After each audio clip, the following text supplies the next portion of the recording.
CP Radhakrishnan देश के 15वें उपराष्ट्रपति होंगे। जी हां, नतीजों की घोषणा हो चुकी है। सीपी राधाकृष्णन जो एनडीए की तरफ से उम्मीदवार बनाए गए थे, उन्होंने ऐतिहासिक जीत दर्ज की है और उन्होंने कुल 452 वोट हासिल किए हैं। और ये जीत जो उनकी हुई है, ये 152 वोटों से जीत उनकी दर्ज हुई है, क्योंकि उनके सामने इंडिया गठबंधन जो है, उसके कैंडिडेट सुदर्शन रेड्डी जो हैं, उन्हें 300 वोट हासिल हुए हैं। तो इस अगर अनुसार देखा जाए तो सीपी राधाकृष्णन देश के 15वें उपराष्ट्रपति जो बने हैं, 152 वोटों से जीत दर्ज कर उन्होंने ये चुनाव जीत लिया है।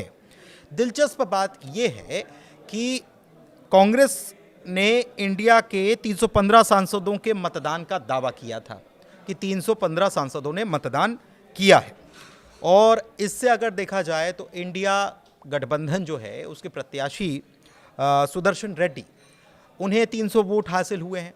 तो 15 वोट का जो दावा किया गया, इसका मतलब ये कि 15 वोट क्रॉस वोटिंग हो गई है।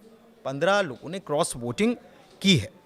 अच्छा, एक चीज़ और है कि बीआरएस और बीजेडी ने चुनाव में पार्टिसिपेट ही नहीं किया, हिस्सा ही नहीं लिया, जबकि राज्यसभा में बीआरएस के 4 और बीजेडी के 7 सांसद हैं।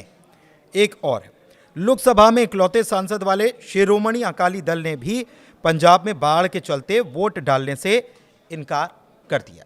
आपको मालूम है कि जगदीप धनखड़ जो इसके पहले उपराष्ट्रपति की कमान संभाल रहे थे, उन्होंने अपने स्वास्थ्य कारणों के चलते इस्तीफा दे दिया था। और जब उन्होंने खराब सेहत का हवाला देते हुए इस्तीफा दिया था, उसके बाद एनडीए में ये तय हुआ था कि बीजेपी जो भी निर्णय लेगी, जिसे भी कैंडिडेट बनाया जाएगा, एनडीए उसे पूर्ण रूप से समर्थन करेगा। और देखने को भी यही मिला है कि एनडीए ने पूर्ण रूप से समर्थन किया और सीपी राधाकृष्णन ने एक बड़ी जीत हासिल की है। इससे पहले आपको मालूम है कि इस बार केंद्र में जो एनडीए की सरकार है, इसमें बीजेपी को स्पष्ट बहुमत नहीं मिला था। इसके बाद ये तमाम तरीके से कयास लगाए जाने लगे या अफवाहों का बाजार बार बार ये गर्म होता रहा कि सरकार जो है, ये कमज़ोर सरकार है और कभी भी ये सरकार जो है वो नहीं रह सकती है, ऐसी स्थितियां बन सकती हैं। क्योंकि साथ में विपक्ष की तरफ से ये कहा जा रहा था कहीं ना कहीं कि जो एनडीए के सहयोगी दल जो हैं, वो नाराज़ चल रहे हैं। लेकिन इस चुनाव ने एक बार फिर से बता दिया है कि एनडीए की एकता कितनी है, उसकी ताकत कितनी है, उसका भरोसा बीजेपी में कितना है, ये भी बता दिया। और उन अफवाहों के बाजार पर या उन अफवाहों पर पूरी तरह से विराम लगा दिया है, जो ये कह रहे थे, जो अफवाहें ये बता रही थी कि सरकार कहीं ना कहीं कमज़ोर पड़ रही है या कहीं ना कहीं सरकार में आपस में जो सहयोगी दल हैं, उनकी बन नहीं रही है।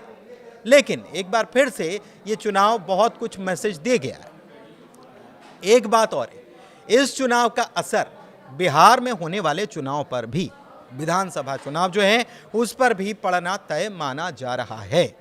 मोरल बूस्ट एनडीए का यहां पर नजर आ रहा है इस चुनाव जीतने के बाद, क्योंकि एक बड़ी जीत दर्ज की है।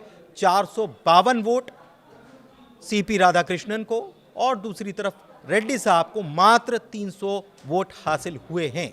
और उसमें भी 15 वोट क्रॉस वोटिंग में हो गए, जो कि विपक्ष के थे। तो ये क्या बता रहा है, क्या तस्वीर लग रही है आपको?